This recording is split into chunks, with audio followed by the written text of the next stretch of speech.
Can diabetics benefit from cheat days in a healthy diet plan? How would our A1C, blood sugars, and body composition be affected by such a strategy?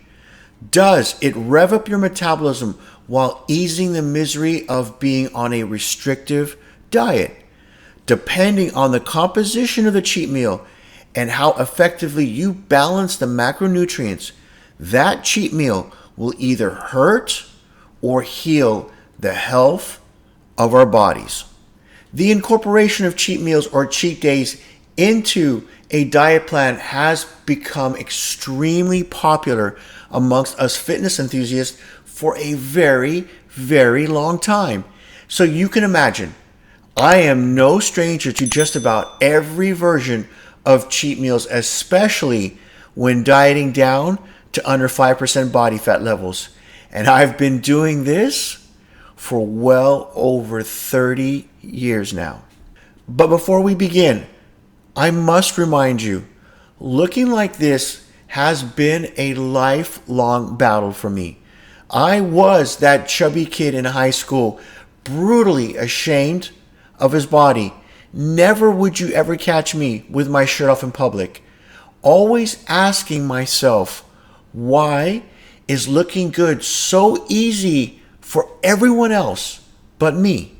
And I would battle with this question all the way through my university nutrition courses, never getting closer to the answer because the overriding brainwashing theme in that program was carbohydrates are good for the body and fats and proteins are to be avoided.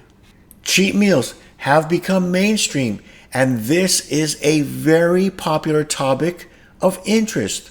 Once I became an insulin-dependent diabetic from an autoimmune attack due to a severe allergy response around 8 years or so ago, things changed drastically.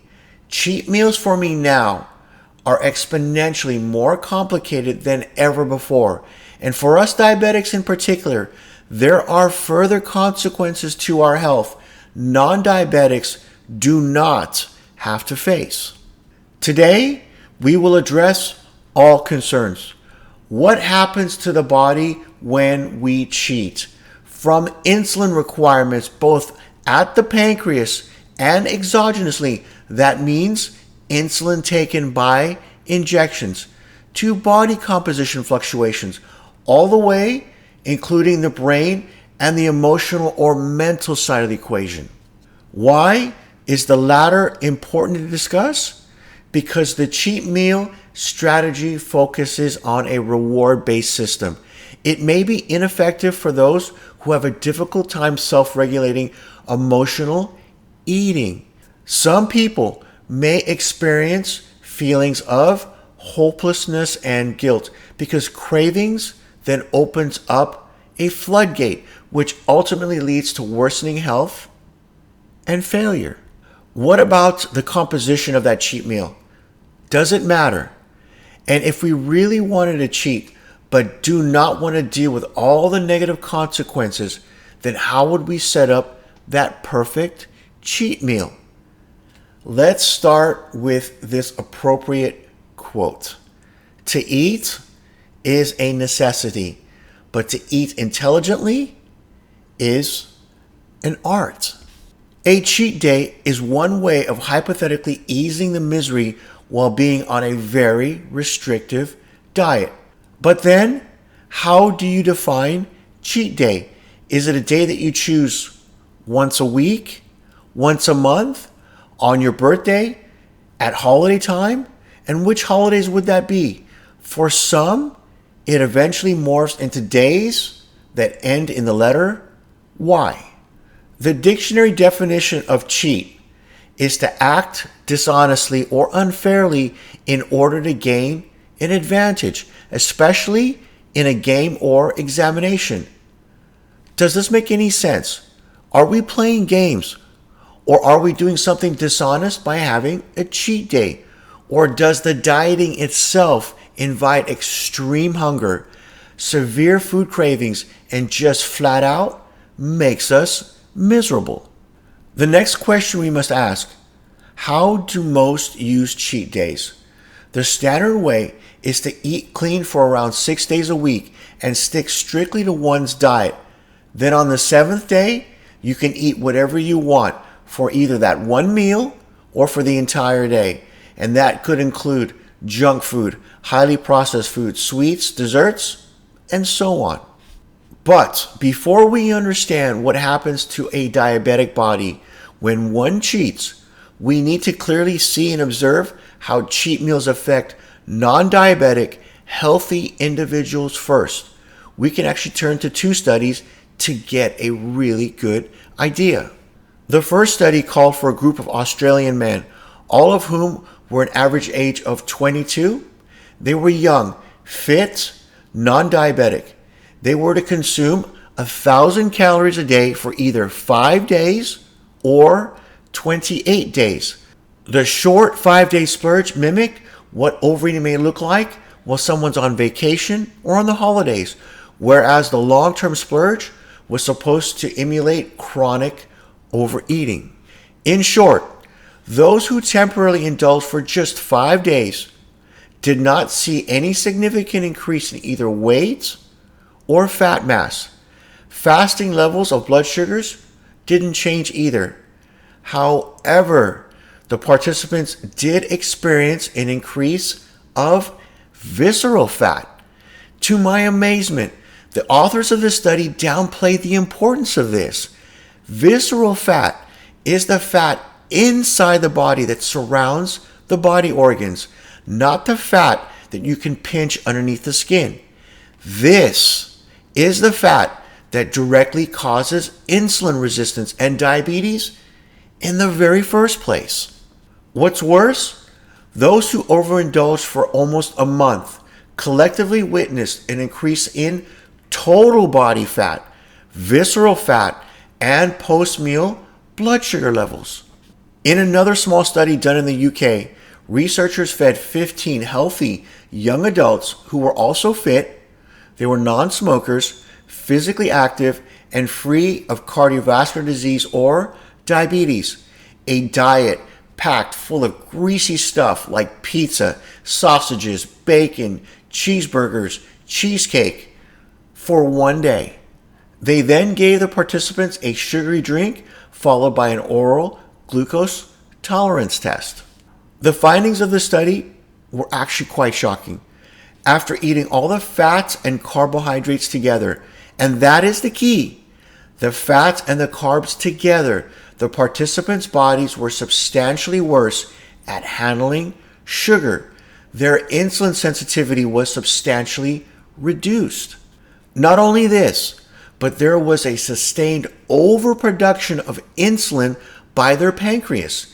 If the pancreas is already damaged and one is a pre-diabetic or a type 2 diabetic, then we are looking at pancreatic dysfunction and the inability to produce insulin when one needs it the most.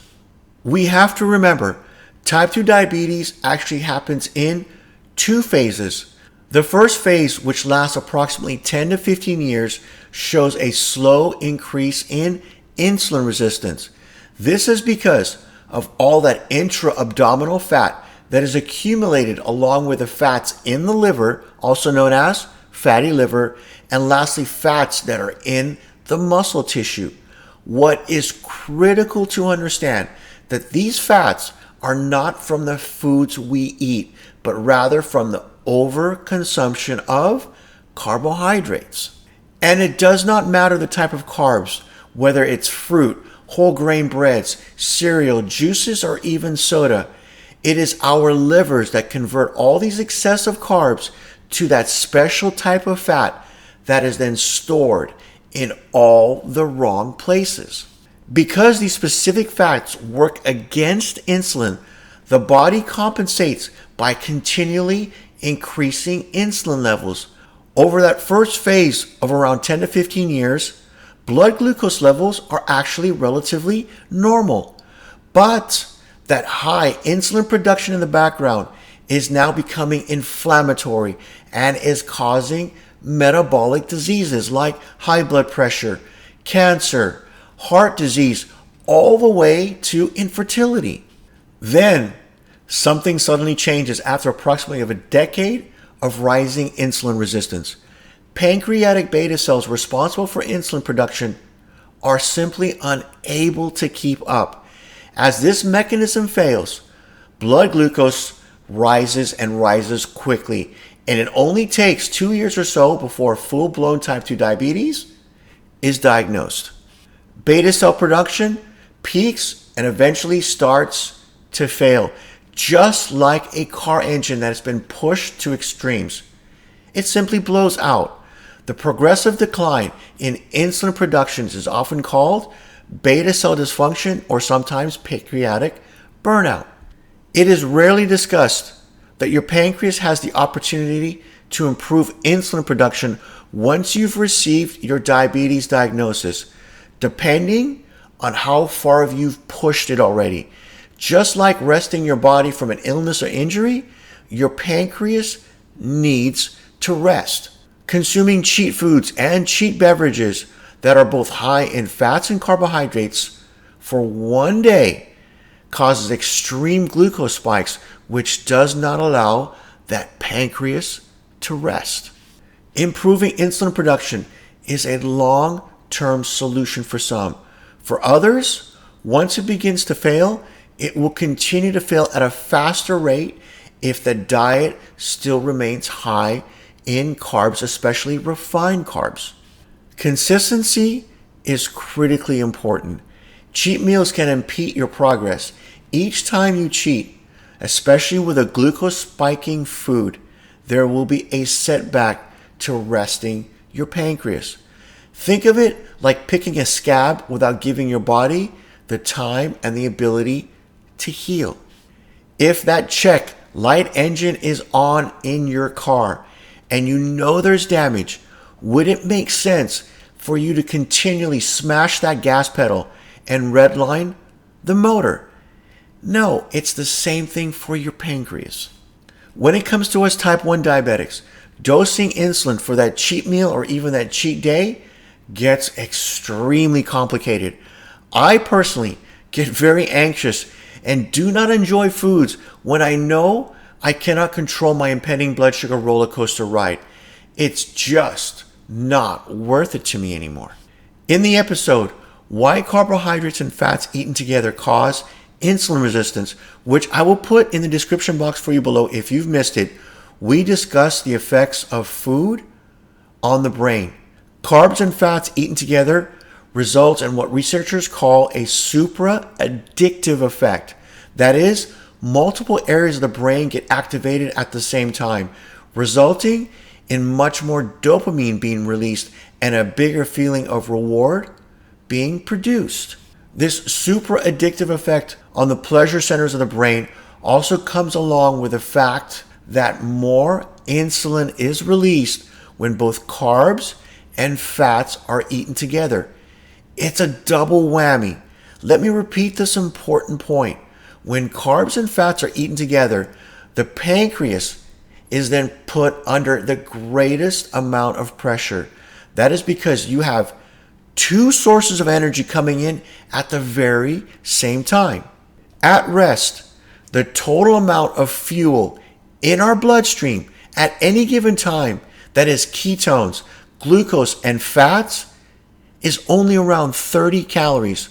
What is the body to do with all that excessive energy on a cheat meal? Sometimes we're talking, 1,000 to 2,000 calories? In order to protect the body from damage, these excessive fuels have to be stored and stored away quickly, but as fats. And where? Inside the liver, in between all the organs, and inside our muscle tissue. So knowing that eating carbs and fats together also results in a huge release of dopamine that lights up the reward centers of our brain, how should we choose foods differently, especially these cheat meals? Furthermore, should those of us with current or past weight problems even have them around the house? Please remember this hardened rule. If you put something into your shopping cart, it will be eaten. So I live by this motto. Out of sight, out of mind. Some diets will suggest that you never ever cheat, and others will tell you that you can. Some diet coaches today will even insist that you must. What's the truth? The reality is that any diet that tells you what to do when you know they have consequences is wrong. The only way to know what happens when you eat junk food is to honestly look what happens when you do. Some people are lucky enough they can eat a scoop of ice cream without downing an entire pint or half gallon, and some people simply cannot. Ask yourself these simple questions after a cheat meal. Does energy levels often drop? Does mood suffer? Do further hunger and cravings kick back in that you cannot control or get out of your mind? And in all honesty, I am one of those who simply cannot eat one scoop of ice cream. And one of my personal triggers are the nut butters like peanut butter. Just one spoonful will turn me into a monster with severe cravings, making me absolutely miserable for the rest of the day. We are all human, not a bunch of mindless robots. I always recommend that you do whatever works best for you. Just be mindful of your body and your mindset in the process. And most importantly, be honest with yourself. The reason I've put this specific episode after the most important nutrient for diabetics, which I will also put in the description box for you, is because the answer to how to put this all together for an actionable game plan starts with understanding why we are hungry and need to have a cheat meal in the very first place. We discussed the evolution of our species and the protein leverage hypothesis, which predicts we humans will always prioritize protein first when regulating total food intake. In plain English, we are continually driven to consume more and more food until we meet our minimum protein or amino acid needs for the day. The real world implications is that if we don't consume adequate amounts of protein, we will overconsume other foods high in carbohydrates and or fats in a subconscious effort to obtain those critical missing nutrients. Let me give you this really simple but a great example of how this works, even on my 7-year-old son Thomas. My wife was just given this gift certificate to one of her favorite restaurants. And on the kids menu there, they have the basics: your chicken nuggets, your mac and cheese, your cheeseburgers and fries, all meals averaging around 500 calories. And at this special place, they also have a kid-sized steak for 150 calories. He can easily finish off the cheeseburger, fries, and the drink along with dessert if available. But this last time, I ordered him the steak, and for experiment, the fries too, because I wanted to see how much of the fries he would eat. Once he finished his steak, he only ate a quarter of the fries, and he didn't even want dessert. So he felt full and satisfied on that steak of only 150 calories instead of the hamburger and fries and the drink of 500 calories. And that still would have left him hungry for more. That steak provided him with all the nutrients his body needed, the vitamins, the minerals, and the protein in just one sitting. Knowing this small example, how do I personally leverage the hypothesis? Simple. When I find the need to indulge, I will actually consume a planned savory meal that is high in protein along with fats. I will, however, keep the carbs out of the equation. For example, last week I made this cheeseburger casserole for the whole family, and it was delicious. It had virtually no carbs, which meant I could easily dose my insulin, no blood sugar spikes, no mood changes, but most importantly, there were no cravings for anything else, especially carbohydrates and sweets. Over the years, I've tried and experimented with indulging in different kinds of carb meals, and that personally never worked out for me. Everything from fruits when I was first diagnosed all the way to low carb keto ice cream. Each time I could not get the satisfaction I needed, and I still felt hungry, wanting more, which then dominated my mind for the rest of the day. The key, as you will find out, are planned meals that are high in protein with some needed fats. Rule of thumb: do not mix fats and carbs together. One must understand that carbs and fats together rarely occur in nature, with the exception of breast milk, and that is designed to help put on as much weight on a growing baby as possible. Is that what we want? How often would I do this? Maybe once a month or every other month. Why so rarely now? Because even with the amounts of protein I consume, I still underestimated the extreme importance of the protein leverage hypothesis. Once I dialed in on my true protein needs, the urge to cheat or even indulge has dropped to nil. I bet you would love to learn more on this subject, so I'm going to create 2 links for you. The first link you will see is to subscribe to this all-important channel. The second is a link to the playlist on diabetes, weight, and fat loss. So have a great and productive day, and we will see you soon with another new episode, which are generally released weekly. Bye for now.